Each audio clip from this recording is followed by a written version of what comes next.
Okay, buddy.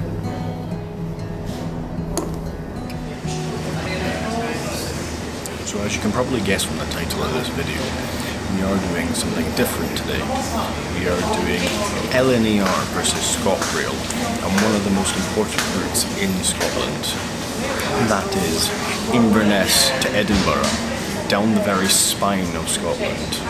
So we're going to find out of the two main operators on this route, which one is best.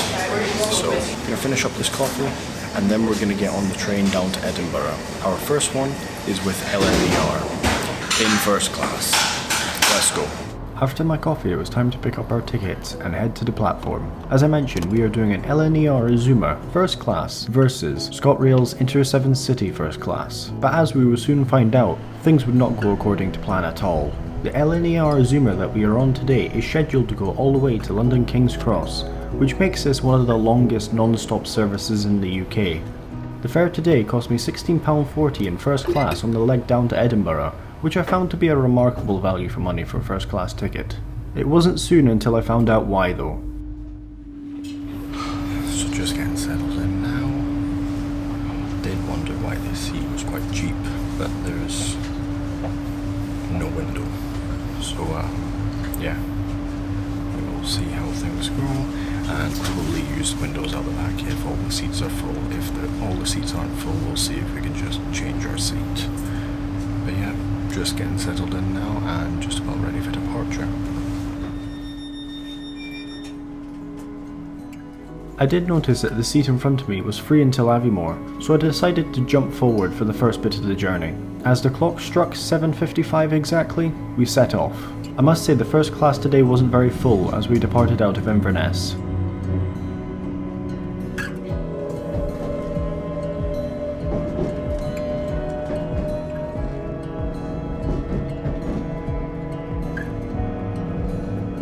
Hello, and welcome on board this LNER Azuma to London King's Cross. The next station will be Aviemore. 6. We'll sort it. See it. Say it. As we left the Highlands and dove into the Cairngorms, the onboard crew started the breakfast service. It was made clear to us that due to an issue in the kitchen, the breakfast service was not running, but those that are on their way to King's Cross would receive the lunch service. Drinks, we've got orange juice, Coke, Diet Coke, lemonade, or water. Orange juice, please. Anything else? No, that's fine.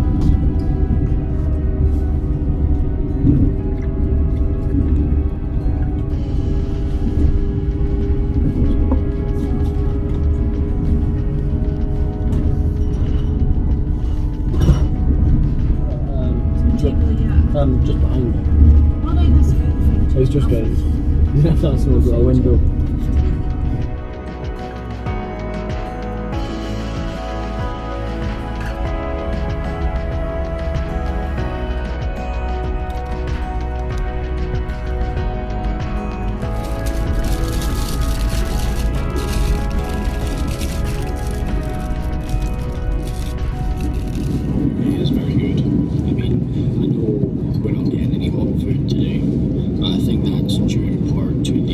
Shortage has been experienced sort of throughout the whole UK at the moment with catering companies. So they've done the best they can, and it's really good panini, so no complaints there, especially for the run down to Edinburgh. So. After breakfast, I decided to watch the scenery through the rear windows. And what scenery it was. This part of Scotland is absolutely breathtaking, and it is easily up there amongst my personal favourites.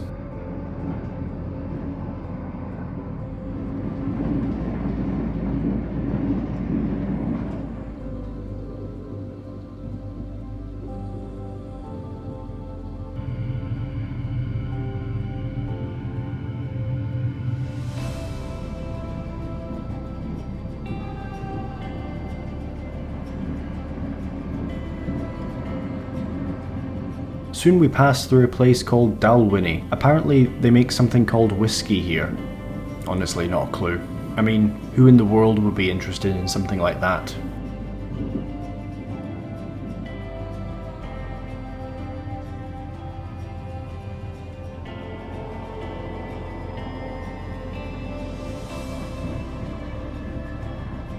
Eventually the landscape flattened out as we headed for Perth and the Central Belt.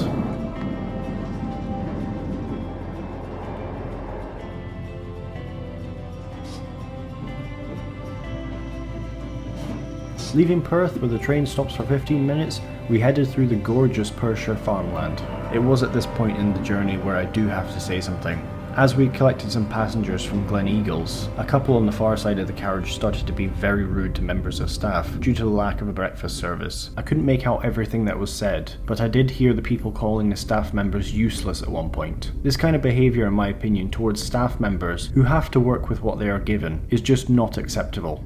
But anyway, soon we were passing through Grangemouth and heading rapidly towards Edinburgh, where our trip on LNER's first class ends. London King's Cross.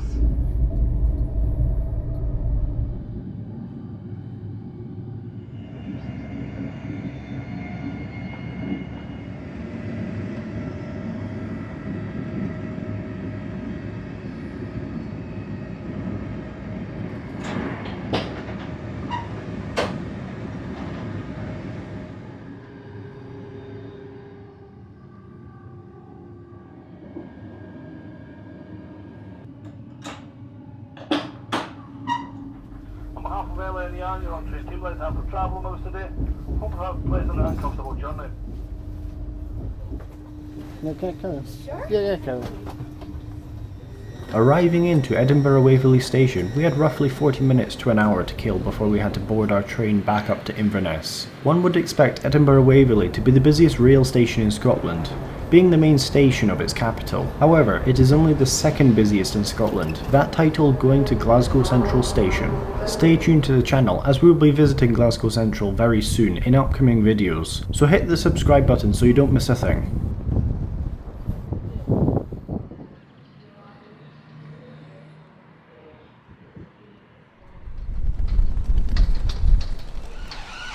Anyway, there we have it. LNER from Inverness to Edinburgh Waverley in first class. Now, I did have a couple of gripes with it. The meal wasn't available to start with. That wasn't the best start. But then also, those people being, I don't know if the camera picked up, but those people being rude to the staff members. To me, that just really isn't very acceptable. Yeah, they were just really having a go at the staff members, being obnoxious. Why isn't there a proper meal? Why isn't the breakfast running? That kind of thing. It's not the staff's fault. I mean, if the equipment doesn't work or if there's a shortage of supply, it's not their fault. They can only work with what they're given. So that did annoy me a bit. It's one of the things that really does annoy me most about travelling on public transport, is when people just get really irate with staff members when it really isn't their fault. Other than that, it was perfectly comfortable. Did add an extra bit of time on by going via Glen Eagles, but I guess that's the route that they've laid out for the train, so yeah, it was very comfortable. I think I could happily do all the way to King's Cross on it. So that might be another video at some point. Let me know in the comments if you want to see that. But anyway, we've got about 40 minutes to kill here before we see what the competition has to offer. And that competition being ScotRail's Inter7 City in first class. So just going to kill a bit of time in the park, try and see some trains, there's a lot of squirrels running about, and then get on that. As we had time to kill, I thought we would take a walk around Princes Street Gardens.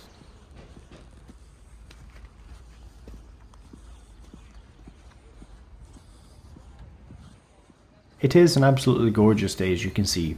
Everyone was out enjoying the sun on their lunch breaks, and the place was full with the usual crowds of tourists.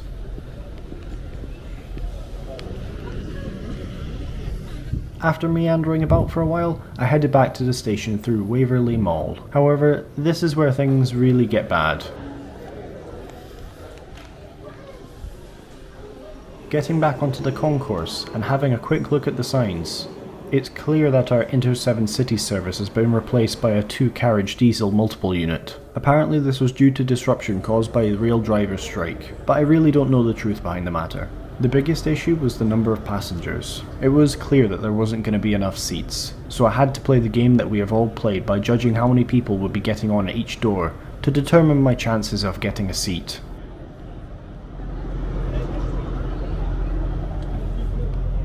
It was clear that this train was not going to be a comfortable ride up to Inverness.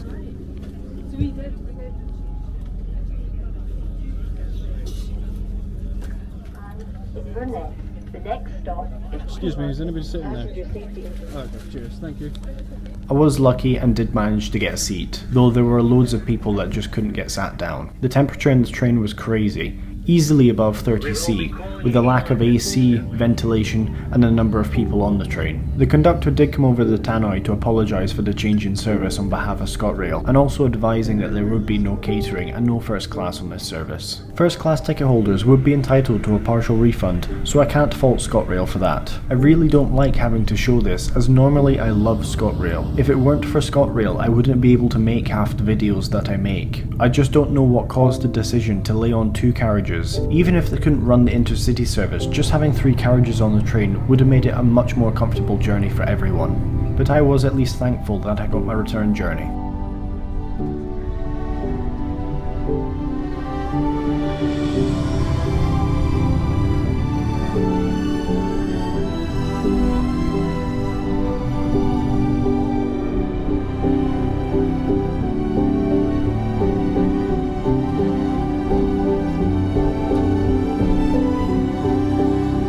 Part of me wants to do this video again at some point to try and get a proper comparison of LNER first class versus Inter7 city first class on this route. So if you would like to see that, please let me know in the comments below. After what felt like an eternity, we arrived back into Inverness. It might be raining outside, but the train was still roasting with a number of people on board.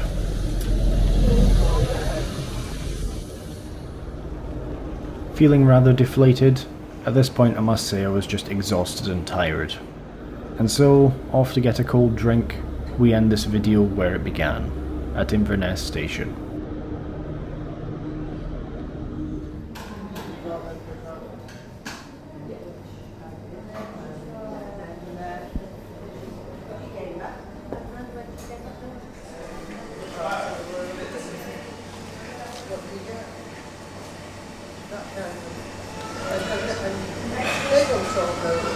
Well, at least it's something to cool me down. It wasn't the best journey, I must say. It was sort of one of those you've got to just get home kind of journeys. It wasn't anything luxurious, it wasn't anything... It wasn't a great product, let's just say that.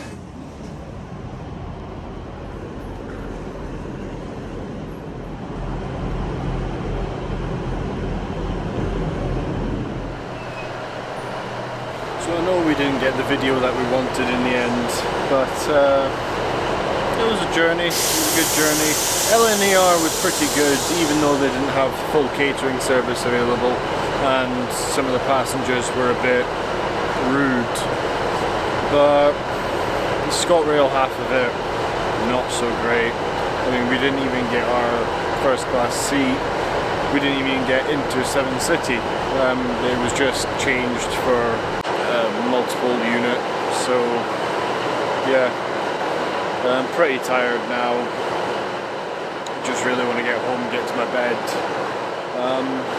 So yeah, for that versus, I think LNER has definitely won. But anyway guys, if you want me to do this video again to try and get a proper comparison, then please let me know in the comments below, because I would do it again if you guys want to see that. Yeah, that's me done for today. I just want to get home now. If you did by any chance like this video, people, please consider giving it a like, and please consider subscribing, as it does help out the channel. And as always, people, we will see you in the next one.